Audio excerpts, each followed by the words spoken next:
Our next speaker is a registered nurse and has her PhD in nursing. She's a professor of nursing at the University of Rhode Island. Her teaching, research, and service commitments are to public health, community health nursing, and vulnerable populations. She has served as a multicultural faculty fellow, an interdisciplinary faculty fellow in geriatrics and gerontology, faculty in the President's Partnership for Food, Hunger, and Nutrition, faculty fellow in public service and ethics, and LGBT faculty fellow. She received an award for outstanding outreach from the university for her work on behalf of the homeless. Please welcome Dr. Diane Kokoza Martins.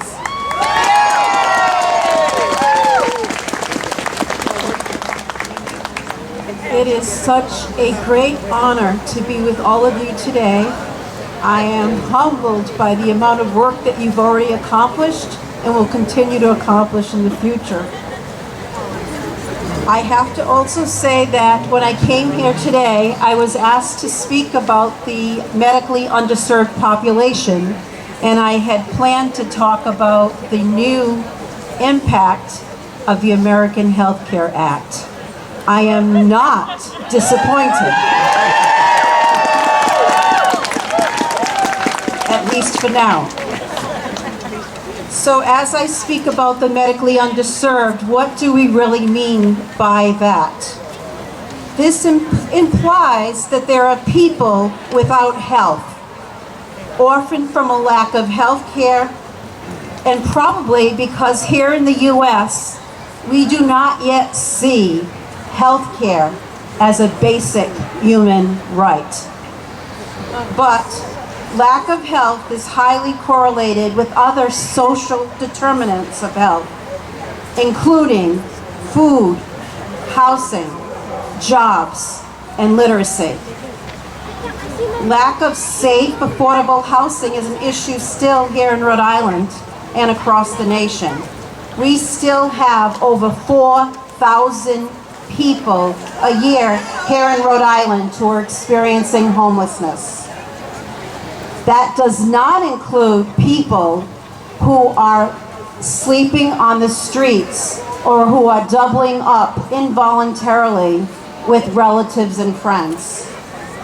Several years ago, I had the opportunity to work with Kathleen Gorman with Feinstein Center to End Hunger in Rhode Island, where we did a study on the issue of hunger for people experiencing homelessness as well in Rhode Island. We talked to over 320 people who were experiencing homelessness.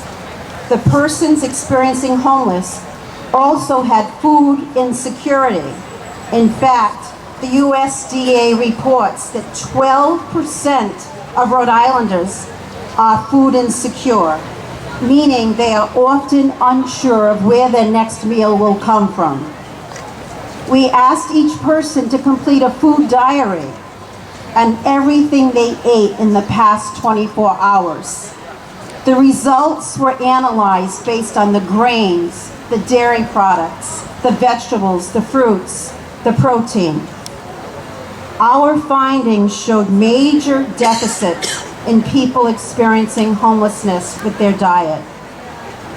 Recommended amount of grades was supposed to be 6 a day. They did have enough of those. Recommended vegetables were 5 a day. They had half the amount. Recommended fruits were 4 a day. They had 1. Recommended dairy was 3. They had 1. Beans or meats or other proteins, they were supposed to have 5.5, they had 2. But most amazing was fats were supposed to be 6 or less a day. They had 74. These results helped us to expand the Rhode Island SNAP program for the elderly, disabled, and the homeless, so they could buy prepaid healthy food from a restaurant, our new restaurant meals program. In summary, Paul Farmer created Partners in Health, whose story was told to all of us by Kidding and Mountains Beyond Mountains. and he said at Berkeley's graduation, health care is a human right.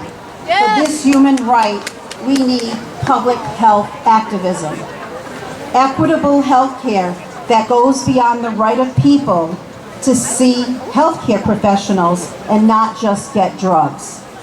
It also means patients getting nutritious food, having clean water, a place safe to live and become literate. We also need to advocate to not only provide quality health care, but to deliver a mix of services that addresses broad social implications and the social roots of ill health. And finally, a tweet that I actually liked. On March 10th, 2016, Bernie Sanders tweeted, "A nation is judged not by how many billionaires and millionaires it has, but how it treats the most vulnerable people among us." Thank you.